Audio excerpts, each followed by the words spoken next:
ಆದಿನ್ನದಾನ ವೇರಮಣಿ ಸಿಕ್ಕಾಪದಂ ಸಮಾಧಿಯಾಮಿ ಕಾಮೇಶು ಮಿಚ್ಛಾಚಾರ ವೇರಮಣಿ ಸಿಕ್ಕಾಪದಂ ಸಮಾಧಿಯಾಮಿ ಮೋಸವಾದ ವೇರಮಣಿ ಸಿಕ್ಕಾಪದಂ ಸಮಾಧಿಯಾಮಿ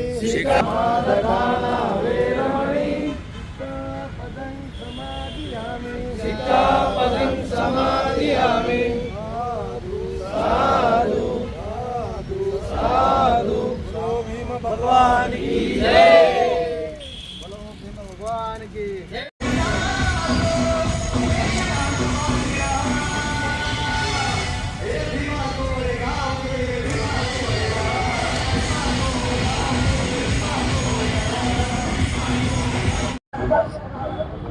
ಇಂದು 207ರ ಭೀಮಾ ಕೋರೆಗಾಂವ್ ವಿಜಯೋತ್ಸವವನ್ನು ನಮ್ಮ ಗುಲ್ಬರ್ಗ ನಗರದಲ್ಲಿ ಎಲ್ಲ ಮಿತ್ರ ತೋಡಿಯರ ಸಂಘದ ಎಲ್ಲ ಮಿತ್ರರು ಸೇರಿಕೊಂಡು ಎಲ್ಲ ಜೈ ಭೀಮ್ ಬಂಧುಗಳು ಇವತ್ತು ಆಚರಿಸ್ತಾ ಇದ್ದೇವೆ।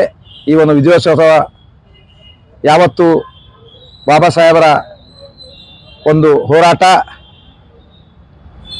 ಏನು 500 ರೂಪಾಯಿ ನಮ್ಮ ಸೈನಿಕರು ಹೋರಾಡಿ ಇವತ್ತು ಆ ಪೇಶ್ವರನ್ನ ಎಷ್ಟು ಸುಮಾರು ಒಂದು 28,000 ಜನರನ್ನು ಇವತ್ತು ಹೊಡೆದೋಡಿಸಿ ಇವತ್ತು 500 ಜನ ನಮ್ಮ ಸೈನಿಕರು ಏನಪ್ಪ ಅಂದ್ರೆ ವಿಜಯೋತ್ಸವ ಆ ಒಂದು ನಿಟ್ಟಿನಲ್ಲಿ ಆ ಮಾರ್ಗದಲ್ಲಿ ಬಾಬಾ ಸಾಹೇಬರ ಒಂದು ಮಾರ್ಗದಲ್ಲಿ ಮತ್ತು ಈ ನಮ್ಮ ದೇಶದಲ್ಲಿರ್ತಕ್ಕಂಥ ಪ್ರತಿಯೊಬ್ಬ ಇವತ್ತು ಅಂಬೇಡ್ಕರ್ ವಾದಿಗಳು ಸಂವಿಧಾನದ ಮುಖಾಂತರ ಸಂವಿಧಾನ ಉಳಿವಿಗಾಗಿ ಸಂವಿಧಾನದ ಒಂದು ರಕ್ಷಣೆಗಾಗಿ ನಾವು ಯಾವತ್ತು ಒಂದಾಗಿ ಯಾವುದೇ ಜಾತಿ ಭೇದ ಇಲ್ಲದೆ ಭಾರತದಲ್ಲಿರ್ತಕ್ಕಂಥ ನಾವೆಲ್ಲ ಬಾಬಾ ಭೀಮನ ಅಭಿಮಾನಿಗಳು ಒಂದಾಗಿ ಯಾವತ್ತು ಹೋರಾಟಕ್ಕೆ ಹಿಂದೆ ಸರಿಬಾರದು। ಅವರ ಹಾಕಿ ಮಾರ್ಗದಲ್ಲಿ ನಾವು ನಡೆಯೋಣ। ಇವತ್ತಿನ ವಿಜಯೋತ್ಸವವನ್ನು ವಿಜೃಂಭಣೆಯಿಂದ ಸಂತೋಷದಿಂದ ನಾವೆಲ್ಲ ಆಸ್ತಾ ಇದ್ದೇವೆ। ಇದೇ ರೀತಿ ಸೋದರತ್ವದಿಂದ ಪ್ರತಿಯೊಂದು ಯಾವುದೇ ಸಣ್ಣ ಪುಟ್ಟ ಕಲಾವಿರ್ತಾವೆ ಅದನ್ನು ಮರೆತು ನಾವು ಸೋದರರಂತೆ ಒಂದಾಗಿ ಈ ದೇಶದಲ್ಲಿ ಒಗ್ಗಟ್ಟಾಗಿ ಏನಪ್ಪ ಭ್ರಷ್ಟ ಇರ್ತ ಅಧಿಕಾರ ಇರುವುದು ಭ್ರಷ್ಟ ರಾಜಕಾರಣ ಇರುವುದು ಯಾರೇ ಇಲ್ಲ ಅವರನ್ನ ನಾವು ಎದುರಿಸಿ ಹೋರಾಟ ಮಾಡಲು ಒಂದಾಗಿ ಇರಬೇಕು ಅಂತ ಹೇಳಿ ನಾನು ಇವತ್ತಿನ ವಿಜಯೋತ್ಸವ ಮತ್ತೊಮ್ಮೆ ತಮಗೆ ಒಳ್ಳೆಯದಾಗಲೆಂದು ಹೇಳ್ತಾ ಮತ್ತೊಮ್ಮೆ ಶುಭ ಕೋರ್ತಾ ತಮ್ಮೆಲ್ಲರಿಗೂ ಮತ್ತೊಮ್ಮೆ ಜೈ ಭೀಮಗಳು ನಮಸ್ಕಾರ। ಬೋಧಿಸತ್ವ ಡಾಕ್ಟರ್ ಬಾಬಾ ಸಾಹೇಬ್ ಅಂಬೇಡ್ಕರ್ ಅವರಿಗೆ ವಂದಿಸುತ್ತಾ ಇವತ್ತಿನ ದಿವಸ 1818ರಲ್ಲಿ ಏನು ಭೀಮಾ ಕೋರೆಗಾಂವ ಯುದ್ಧವನ್ನು ನಡೆದಿತ್ತು। 31ನೇ ರಾತ್ರಿ 1ನೇ ತಾರೀಕು ನಮಗೂ 500 ಜನ ಸೈನಿಕರು 30,000 ಪೇಶವರನ್ನು ಮುಗಿಸತಕ್ಕಂಥ ದಿನ। ಯಾಕಂದರೆ ನಮ್ಮನ್ನು ತುಳಿತಕ್ಕೆ ಒಳಗಾಗಿ ಇರ್ತಕ್ಕಂಥ ಈ ಭೀಮಾ ಕೋರೆಗಾಂವ್ ಪುನಃದಲ್ಲಿ ಬರ್ತಕ್ಕಂಥ ಈ ಭೀಮಾ ಕೋರೆಗಾಂವ್ ವಿಶ್ವೋತ್ಸವ ನಾವೇನು ಇವತ್ತಿನ ದಿವಸ ಭಾರತ ದೇಶದ ಇತಿಹಾಸದಲ್ಲೇ ನಮ್ಮ ಮಹಾರ್ ಬಟಾಲಿಯನ್ದು ಇದು ಒಂದು ವಿಜಯೋತ್ಸವ। ಯಾಕಂತಂದರೆ ದಲಿತರು ಯಾರು ನಾವು ಷಂಡರಲ್ಲ ಎಲ್ಲರೂ ಹುಲಿಯಾಗಿದ್ದೀವಿ। ನಮ್ಮನ್ನು ಕೆಣಕದವರಿಗೆ ಇನ್ನುವರೆಗೂ ಯಾರಿಗೂ ಬಿಟ್ಟಿಲ್ಲ। 500 ಜನ 30,000 ಪೇಶವರನ್ನು ನಾವು ಕೊಲೆ ಮಾಡ್ತೀವಿ, ಹೋರಾಟ ಮಾಡಿ ಅವರನ್ನು ಮುಗಿಸಿರ್ತೀವಿ ಅಂತ ಅಂದಮೇಲೆ ಈಗ ಮಾತಾಡ್ತಕ್ಕಂಥ ಜನರನ್ನು ಮುಗಿಸೋಕ್ಕೆ ನಮಗೇನು ದೊಡ್ಡದಾಗೋದಿಲ್ಲ। ಈ ಒಂದು ಹೋರಾಟ ನಮ್ಮದು ನಿರಂತರವಾಗಿರುತ್ತೆ। ಬಾಬಾ ಸಾಹೇಬರ ಕನಸು ನಾವು ನನಸು ಮಾಡ್ತೀವಿ। ಅವ್ರ ರಥವನ್ನು ಮುನ್ನೊಯ್ಯುವಂಥ ಕೆಲಸ ನಮ್ಮ ಭೀಮ್ ಆರ್ಮಿ ಭಾರತ್ ಏಕ್ತಾ ಮಿಷನ್ ಇದನ್ನು ಕೈಗೊಂಡಿದ್ದೀವಿ। ಮುಂದಿನ ದಿನಗಳಲ್ಲಿ ನಾವು ಇನ್ನೂ ಈ ದೊಡ್ಡದ ಹೋರಾಟಗಳನ್ನು ಮಾಡಿ ನಮ್ಮ ಏನು ವಿಜಯ ಉತ್ಸವ ಏನು ನಾವು ಆಚರಣೆ ಮಾಡ್ತಾ ಇದ್ದೀವಿ ಇವತ್ತು ಕಲಬುರಗಿಯಲ್ಲಿ, ಇದು ಪ್ರತಿ ವರ್ಷ ಮಾಡ್ತೀವಿ, ಈ ವರ್ಷವೂ ಕೂಡ ಮಾಡ್ತಾ ಇದ್ದೀವಿ। ಈ ಒಂದು ವಿಜಯ ಉತ್ಸವಕ್ಕೆ ಮುಂದಿನ ಬರ್ತಕ್ಕಂಥ ದಿನದಲ್ಲಿ ಹೆಚ್ಚಿನ ಸಂಖ್ಯೆಯಲ್ಲಿ ನಮ್ಮ ಏನು ದಲಿತ ಬಾಂಧವರು ಯೂತರು ಈ ಒಂದು ಕಾರ್ಯಕ್ರಮದಲ್ಲಿ ಅರಿವನ್ನು ತಿಳ್ಕೋಬೇಕು। ಯಾಕೆ ಈ ಸಂವಿಧಾನ ಮೂಲಕವಾಗಿ ನಾವು ಇವತ್ತಿನ ದಿವಸ ಈ ಹೋರಾಟವನ್ನು ಹೇಗಿದೆ ಅಂತಂದ್ರೆ ಬಾಬಾ ಸಾಹೇಬರ ಕನಸು ನೆನಸಾಗಬೇಕಂದ್ರೆ ಎಲ್ಲ ಯೂತ್ಗಳನ್ನ ಪ್ರತಿ ವರ್ಷ ಜನವರಿ 1ಕ್ಕೆ ಬಾಬಾ ಸಾಹೇಬ್ ಅಂಬೇಡ್ಕರ್ ಸ್ಟ್ಯಾಚ್ಯೂ ಹತ್ರ ಬಂದು ನಮನವನ್ನು ಸಲ್ಲಿಸಬೇಕು। ಪುಣೆಗೆ ಹೋಗೋಕ್ಕಾಗೋದಿಲ್ಲ, ಅದಕ್ಕಾಗಿ ಕಲಬುರಗಿಯಲ್ಲಿ ನಾವು ಈ ಸ್ತಂಭವನ್ನು ಸ್ಥಾಪನೆ ಆಗಿದೆ। ಈ ಸ್ಥಾಪನೆಗೆ ನಾವು ಇಲ್ಲೇ ನಮನ ಸಲ್ಲಿಸಿದ್ರೆ ನಾವು ಅಲ್ಲಿಗೆ ಆ 50 ಜನ ನಮ್ಮ ಏನು ಮಹಾರ್ ಸೈನಿಕರು ಇದು ಆಗಿದ್ರು ಅವರಿಗೆ ನಾವು ನಮನ ಸಲ್ಲಿಸಿದಂಗೆ ಆಗುತ್ತೆ। ಇದು ಒಂದು ನಮ್ಮ ದೊಡ್ಡ ವಿಜಯೋತ್ಸವ। ಅದಕ್ಕಾಗಿ ತಾವೆಲ್ಲ ಬಂಧುಗಳಿಗೆ ವಿಜಯೋತ್ಸವದ ಶುಭಾಶಯಗಳು ಹಾಗೂ ಮತ್ತು ಹೊಸ ವರ್ಷದ ಶುಭಾಶಯಗಳನ್ನು ಹೇಳಿ ನನ್ನ ಮಾತುಗಳನ್ನು ಮುಗ್ತೀನಿ. SS ತಾವಡೆ ಭೀಮ್ ಆರ್ಮಿ ರಾಜ್ಯಾಧ್ಯಕ್ಷ. ಹಲೋ ಹಲೋ ಹಲೋ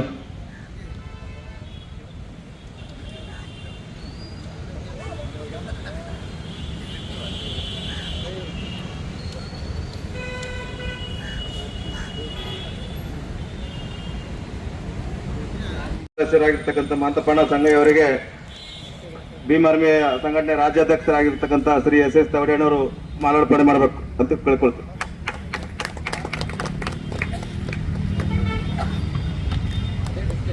ಅದೇ ರೀತಿಯಾಗಿ ಜಿಲ್ಲಾ ಪಂಚಾಯತಿನ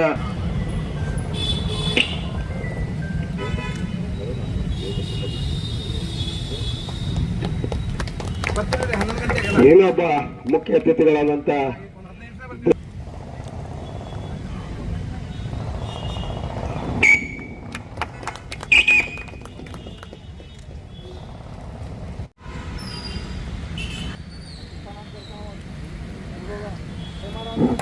ಅದೇ ರೀತಿಯಾಗಿ ಈ ಒಂದು ಭೀಮ್ ಆರ್ಮಿ ಸಂಘಟನೆಯ ಅರ್ಪಣೆ ಮಾಡಬೇಕು.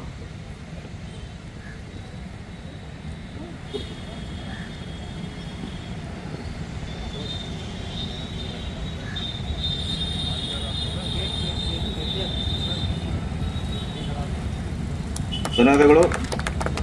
ಅದೇ ರೀತಿಯಾಗಿ ತಾಲೂಕಿನ ಅಧ್ಯಕ್ಷರಾದ ನಾಗರಾಜ್ ಅವರಿಗೆ ಶ್ರೀ ಶರಣಪ್ಪ ಶಿಂದೆ ಅವರು ಬಂದು ಸನ್ಮಾನಿಸಬೇಕು.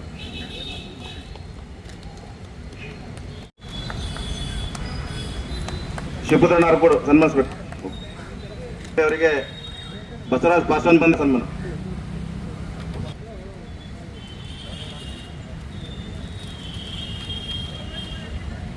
ಅದೇ ರೀತಿಯಾಗಿ ಪ್ರಾಥಮಿಕ ಈ ಒಂದು ಭೀಮಾ ಕೋರೆಗಾಂವ್ ವಿಜಯೋತ್ಸವದ ಕುರಿತು ಜಿಲ್ಲಾ ಪಂಚಾಯತ್ ಒಂದು ವಿಜಯರಾಮಣ್ಣ ಅವರೆಲ್ಲ ಸಂಘ ಅವ್ರ ತಾಲೂಕಾಧ್ಯಕ್ಷರು ಎಲ್ಲ ಸೇರಿಕೊಂಡು ಇವತ್ತು ಏನಪ್ಪಾ ಅಂದ್ರ ಗುಲ್ಬರ್ಗ ನಗರದಲ್ಲಿ ಇವತ್ತು ಎರಡನ್ನು ದಲಿತ್ ಬಾಂಧವರ ಪರವಾಗಿ ಎಲ್ಲ ನಮ್ಮ ಜಿಲ್ಲೆಯ ಪರವಾಗಿ ಎಲ್ಲ ಅಭಿಮಾನಿಗಳ ಪರವಾಗಿ ಅವರಿಗೆ ನಾನು ಅಭಿನಂದನೆ ಸಲ್ಲಿಸ್ತೀನಿ. ಇನ್ನೂ ಹೆಚ್ಚಿನ ದೇವರವ್ರ ಶಕ್ತಿ ಕೊಡ್ಲಿ. ಆ ಭೀಮಾ ಅವರಿಗೆ ಡಾಕ್ಟರ್ ಬಾಬಾ ಸಾಹೇಬ್ ಅಂಬೇಡ್ಕರ್ ಬುದ್ಧ ಬಸವ ಜಾಸ್ತಿ ಅವ್ರ ಶಕ್ತಿ ಕೊಡ್ಲಿ. ಇನ್ನೂ ಹೆಚ್ಚಿನ ಕಾರ್ಯಕ್ರಮ ಮಾಡಲಿ. ಒಳ್ಳೆ ಶಾಂತ ರೀತಿಯಿಂದ ಕಾರ್ಯಕ್ರಮ ಮಾಡಬೇಕಂತ ಕೇಳ್ಕೊಂಡು ಪ್ರತಿಯೊಂದರಲ್ಲಿ ಹೋರಾಟದಲ್ಲಿ ನಿಮ್ಮ ಈ ಶುಭವಾಗಲಿ ಅಂತೇಳಿ ಮತ್ತೊಮ್ಮೆ ವಿಜಯೋತ್ಸವದ ತಮಗೆಲ್ಲರಿಗೂ ನಾನು ಶುಭ ಕೋರುತ್ತಾ ಹೊಸ ವರ್ಷದ 2025 ಒಳ್ಳೇದಾಗ್ಲಿ. ಕೆಟ್ಟದನ್ನ ಮರೆತು ಒಳ್ಳೇದನ್ನು ಬಯಸೋಣ. ಯಾರು ನಾವು ದೋಸ್ತರು ಮಾಡ್ಕೊಳ್ಳೋಣ, ಮರಿಬೇಕಾದ್ರೆ ಯಾವುದೇ ಕೆಟ್ಟ ತಪ್ಪು ತಿಳ್ಕೊಂಡು ಒಳ್ಳೆಯ ನಿಟ್ಟಿನಲ್ಲಿ ನಾವು ಭಾರತದಂತ ಎಲ್ಲ ಯುವಕರನ್ನ ಹುರಿದುಂಬಿಸಿ ಸಂವಿಧಾನ ರಕ್ಷಣೆಗಾಗಿ ನಾವು ಹೋರಾಟ ಮಾಡೋಣ ಅಂತ ಹೇಳ್ತಾ ಜೈ ಭೀಮ್ ಕೋರೆಗಾಂವ್ಗೆ ವಿಜಯೋತ್ಸವಕ್ಕೆ ಜಯವಾಗಲಿ. ಜೈ ಭೀಮ್ ವಿಜಯೋತ್ಸವಕ್ಕೆ ಜಯವಾಗಲಿ. ಜೈ ಭೀಮ್. ನಾವು ಗುಲ್ಬರ್ಗ ಬಾಬಾ ಸಾಹೇಬರ ಮುಂದುಗಡೆ ಜಗ ಸರ್ಕಲ್ ಅಲ್ಲಿ ಇವತ್ತು ಕಾರ್ಯಕ್ರಮ ಒಂದು ಕೇಕ್ ಕಟ್ಟುವ ಮುಖಾಂತರ ನಾವು ವಿಜಯೋತ್ಸವ ಆಚರಣೆ ಮಾಡ್ತಾ ಇದ್ದೇವೆ.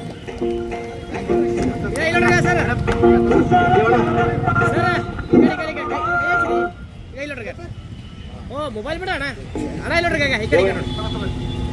ಮೇನ್ ಇದೇದ ಪೇಪರ್ ನ್ಯೂಸ್ ಪೇಪರ್ ಫೋಟೋ ನೀವು ಇದೇ ಮೊಬೈಲ್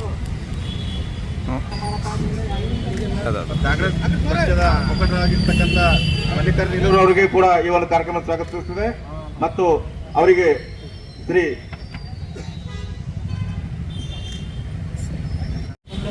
ಕೇವಲ ಒಂದು 2-3 ದಿನದಲ್ಲಿ ಈ ಒಂದು ಕಾರ್ಯಕ್ರಮವನ್ನು ಅಚ್ಚುಕಟ್ಟಾಗಿ ನಡೆಸ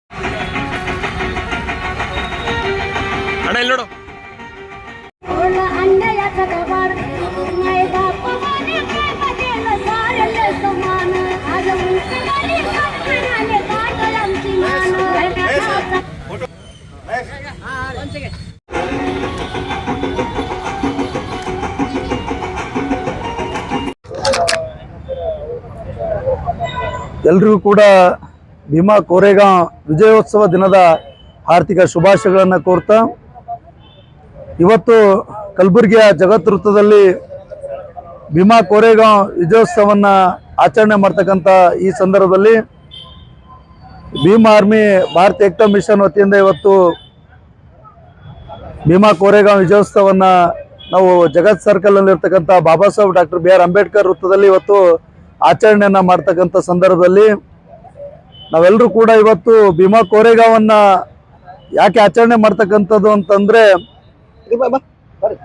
ಬಾಬಾ ಸಾಹೇಬ್ ಅಂಬೇಡ್ಕರ್ ಅವರು ಏನು ಜನವರಿ 1, 1818ರಲ್ಲಿ ಭೀಮಾ ದಡದಲ್ಲಿ ನಡೆದಿರ್ತಕ್ಕಂಥ ಕೋರೆಗಾಂವ್ ಅಂತಕ್ಕಂಥ ಒಂದು ಗ್ರಾಮದಲ್ಲಿ ಅವತ್ತು 1818ರಲ್ಲಿ ನಡೆದಿರ್ತಕ್ಕಂಥ ಸುಮಾರು 24 ಗಂಟೆಗಳ ಕಾಲ ಏನು ಯುದ್ಧವನ್ನ ನಡೀತಿರ್ತದೆ, ಆ ಯುದ್ಧ ನಡೆದಿರ್ತಕ್ಕಂಥದ್ದು ಒಂದು ಸ್ವಾಭಿಮಾನದ ಸಂಕೇತವಾಗಿ ಅಲ್ಲಿ ವೀರ ಮರಣ ಹೊಂದಿರತಕ್ಕಂಥ ನಮ್ಮ ಮಹಾರ್ ಸೈನಿಕರ ಒಂದು ಅವರ ಮರಣದ ಸಂಕೇತವಾಗಿ ನಿರ್ಮಿಸಿದಂಥ ಒಂದು ಸ್ತಂಭಕ್ಕೆ ಸ್ವತಃ ಬಾಬಾ ಸಾಹೇಬ್ ಅಂಬೇಡ್ಕರ್ ಅವರು ಇತಿಹಾಸದಿಂದ ನೋಡಿದಾಗ ಮುಂದೆ ಸ್ವತಃ ನಮ್ಮ ಸೈನಿಕರ ಶಕ್ತಿ ಎಂಥದ್ದು, ಸ್ವಾಭಿಮಾನಕ್ಕಾಗಿ ನಡೆದಿರ್ತಕ್ಕಂಥ ಯುದ್ಧದಲ್ಲಿ ವೀರ ಮರಣ ಹೊಂದಿರತಕ್ಕಂಥ ಅವರ ನೆನಪಿಗಾಗಿ ನಿರ್ಮಿಸಿದಂಥ ಒಂದು ಸ್ತಂಭ ಇದು ನಮ್ಮ ಭಾರತಕ್ಕೆ ಒಂದು ಹೆಮ್ಮೆ ಅಂತಕ್ಕಂಥದ್ದು ಅರಿತುಕೊಂಡು ಬಾಬಾ ಸಾಹೇಬರು ಸ್ವತಃ ಅಲ್ಲಿಗೆ ಜನವರಿ 1ನೇ ತಾರೀಕಂದು ಸ್ವತಃ ಅವರು ತೆರಳಿ ಅಲ್ಲಿ ಸಲ್ಯೂಟ್ ಹೊಡ್ತಕ್ಕಂಥದ್ದೊಂದು ನಡೆದಿರ್ತಕ್ಕಂಥದ್ದು. ಅಂದಿನಿಂದ ಇಲ್ಲಿಯವರೆಗೂ ಕೂಡ ಬಾಬಾ ಸಾಹೇಬರು ಯಾವಾಗ ಭೀಮಾ ಕೋರೆಗಾಂವ್ ಅಂತಕ್ಕಂಥ ಒಂದು ಸ್ತಂಭದ ಅರಿವು ಈ ನಾಡಿಗೆ ಕೊಟ್ಟಿರ್ತಕ್ಕಂಥ ಸಂದರ್ಭದಲ್ಲಿ ಪ್ರತಿ ವರ್ಷದ ಭಾರತದ ಮೂಲೆಯಿಂದ ಇವತ್ತು ಅನೇಕ ಲಕ್ಷಾಂತರ ಜನಗಳು ಇವತ್ತು ಆ ಭೀಮಾ ಕೋರೆಗಾಂವ್ಗೆ ತೆರಳಿ ನಾವು ಕೂಡ ಆ ಸ್ವಾಭಿಮಾನ ಸಂಕೇತದಲ್ಲಿ ಪಾಲ್ಗೊಂಡು ಅದಕ್ಕೆ ಸಲ್ಯೂಟ್ ಅನ್ನ ಸಲ್ಲಿಸ್ತಕ್ಕಂಥದ್ದು ನಾವೆಲ್ಲರೂ ಕೂಡ ನಡ್ಸ್ಕೊಂಡು ಬರ್ತಾ ಇದ್ದೀವಿ. ಅಂತ ಒಂದು ಐತಿಹಾಸಿಕ ದಿನವನ್ನ ಇವತ್ತು ಕಲಬುರಗಿ ನಗರದಲ್ಲಿ ಇವತ್ತು ಭೀಮ್ ಆರ್ಮಿ ವತಿಯಿಂದ ಇವತ್ತು ಏನು ಆಚರಣೆ ಮಾಡ್ತಕ್ಕಂಥ ಸಂದರ್ಭದಲ್ಲಿ ನಾವು ಭೀಮ್ ಆರ್ಮಿ ಇಡೀ ಟೀಮ್ಗೆ ನಾನು ಹೃತ್ಪೂರ್ವಕವಾದ ಧನ್ಯವಾದಗಳನ್ನು ಸಲ್ಲಿಸಿ ಇವತ್ತು ಭೀಮಾ ಕೋರೆಗಾಂವ್ ವಿಜಯೋತ್ಸವದ ಮತ್ತೊಮ್ಮೆ ಶುಭಾಶಯಗಳನ್ನು ಕೋರ್ತಾ ಇದ್ದೇನೆ. ಎಲ್ರಿಗೂ ಧನ್ಯವಾದ. ಎಲ್ಲರಿಗೆ ನಮಸ್ಕಾರ. ನಾನು ಫಾತಿಮಾ ಶೇಖ್, KKRD ಚೇರ್ಮನ್. ಇವತ್ತು ಭೀಮಾ ಕೋರೆಗಾಂವ್ ದಿನವನ್ನು ಆಚರಣೆ ಮಾಡ್ತಾ ಇದ್ದೇವೆ ಎಲ್ಲರೂ ಸೇರಿ. ಭೀಮಾ ಕೋರೆಗಾಂವ್ ಬಗ್ಗೆ ಒಂದು ಐತಿಹಾಸಿಕ ಒಂದು ಸಂದೇಶವಿದೆ. ಏನಂತಂದ್ರೆ ದಲಿತ ಸಮಾಜದವರು ಜಾತಿ ಭೇದ ಧರ್ಮವನ್ನು ಮೇಲ್ಕೀಳದ ಮಾಡದಂತ ಇದ್ರೊಳಗ 500 ದಲಿತ ಸೇನೆದವರು 28,000 ಜನರಿಗೆ ಸಮಾನ ಇದು ತಲೆ ಬಗ್ಗಿಸಿದಪ್ಲೆ ಏನೋ ಯುದ್ಧನೂ ಮಾಡಿದರು. ಅದು ಒಂದು ಐತಿಹಾಸಿಕ ತಗೊಂಡು ಇದು ಭೀಮಾ ಕೋರೆಗಾಂವ್ ಎಂದು ಪ್ರತಿ ವರ್ಷನೂ ಆಚರಣೆ ಮಾಡುತ್ತೇವೆ. ಇದರ ಉದ್ದೇಶ ಏನಂತಂದ್ರೆ ಎಲ್ಲರೂ ಜಾತಿ ಧರ್ಮ ಭೇದ ಭಾವ ಸಮಾನತೆಯನ್ನು ಹಕ್ಕನ್ನು BR ಅಂಬೇಡ್ಕರ್ ಅವರನ್ನು ಪಟ್ಟು ನಮ್ಮ ಸಂವಿಧಾನ ಬರೆದಿರಲ್ಲ, ಅದು ಸಮಾನತೆಯನ್ನು ತೋರಿಸಿರೋದು ಒಂದು ಐತಿಹಾಸಿಕನ ಆಚರಣೆ ಮಾಡಬೇಕು. ಪ್ರತಿ ವರ್ಷ ನಾವು ಮಾಡಿರೋದು ಅದೇ ಉದ್ದೇಶವಾಗಿರ್ಬೇಕು. ಯಾಕಂದ್ರೆ ದಲಿತ ಸಮಾಜ ಆಗ್ಲಿ ಯಾವ ಇದು ಜಾತಿ ಆಗ್ಲಿ ಎಲ್ಲ ಧರ್ಮ ಎಲ್ಲ ಜಾತಿದವರಿಗೆ ಸಮಾನತೆ ಹಕ್ಕನ್ನು ಇರಬೇಕು. ನಮ್ ಡಾಕ್ಟರ್ BR ಅಂಬೇಡ್ಕರ್ ಅವರು ಯಾವಾಗ್ಲೂ ಈ ಮಾತನ್ನು ಮುಂದಿಟ್ಕೊಂಡೆ ಇದೆಲ್ಲ ಮುಂದೆ ಸಂವಿಧಾನ ಬರೆದು ಎಲ್ಲರಿಗೂ ಸಮಾನತೆ ಹಕ್ಕನ್ನು ಕೊಟ್ಟಿದ್ದಾರೆ. ಅದಕ್ಕೆ ನಾವು ಎಲ್ಲರೂ ಸೇರಿ ಇಲ್ಲಿ ಭೀಮಾ ಕೋರೆಗಾಂವ್ ರಾಜ್ಯೋತ್ಸವವನ್ನು ಆಚರಣೆ ಮಾಡ್ತಾ ಇದ್ದೇವೆ. ಇಷ್ಟೇ ಹೇಳ್ತೀನಿ. ನಮಸ್ಕಾರ.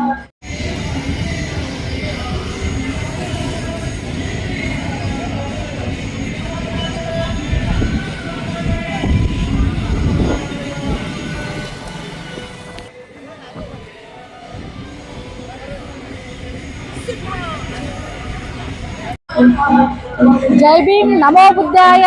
ಇವತ್ತಿನ ದಿನ ನಾವು ಭೀಮಾ ಕೋರೆಗಾಂವ್ ವಿಜಯೋತ್ಸವ ಅನ್ನೋದು ನಮಗೆ ದೊಡ್ಡ ಒಂದು ಹೆಮ್ಮೆಯ ಹಬ್ಬ ಅಂತಾನೆ ತಿಳ್ಕೋಬಹುದು. ಏಕೆಂದರೆ ಇದು ನಮ್ಮ ಇಡೀ ಚರಿತ್ರೆಯನ್ನೇ ದಾಖಲಾಗಿರುವಂತಹ ವಿಷಯ. ಏನಂದ್ರೆ ಅಂಬೇಡ್ಕರ್ ಅವರು ಭೀಮಾ ಕೋರೆಗಾಂವ್ ಅನ್ನೋದು ಒಂದು ಎಷ್ಟು ಅಚ್ಚರಿಯ ವಿಷಯ ಆಗಿದೆ ಅಂದ್ರೆ, ಈ ಭೀಮಾ ಕೋರೆಗಾಂವ್ ಅನ್ನೋದು ಒಂದು 3,000 ಜನ ಪೇಶ್ವೆಯರನ್ನು ದಲಿತ ಜನಾಂಗದವರು 500 ಜನ ಹೊಡೆದು ಹಾಕ್ತಾರೆ. ಯಾಕಂದ್ರೆ ಅದಕ್ಕೆ ಜಾತಿ ಭೇದ ನೀತಿ ಇವೆಲ್ಲ ಸರಿ ಸಮಾನತೆಯನ್ನು ಹೊಂದಿರುವುದಿಲ್ಲ. ಆದ ಕಾರಣ ನಾವು ಭೀಮಾ ಕೋರೆಗಾಂವ್ ವಿಜಯೋತ್ಸವವನ್ನು ಆಚರಿಸ್ತೀವಿ. ಯಾರೇ ಜೈ ಭೀಮ್ ಕುಲದವರಿಗೆ ಮುಟ್ಟಿದ್ರೆ ನಾವು ಭೀಮಾ ಕೋರೆಗಾಂವ್ ಅನ್ನೋದೇ ಒಂದು ದಂಗೆ ಎಬ್ಬಿಸ್ತೀವಿ ಅನ್ನುವಂತ ರೀತಿಯಲ್ಲಿ ಇದು ಭೀಮಾ ಕೋರೆಗಾಂವ್ ಹಬ್ಬವಾಗಿ ನಾವು ವಿಜೃಂಭಣೆಯನ್ನ ಆಚರಿಸ್ತಾ ಇದ್ದೀವಿ. ಜೈ ಭೀಮ್, ಜೈ ಭೀಮ್, ನಮೋ ಬುದ್ಧಾಯ.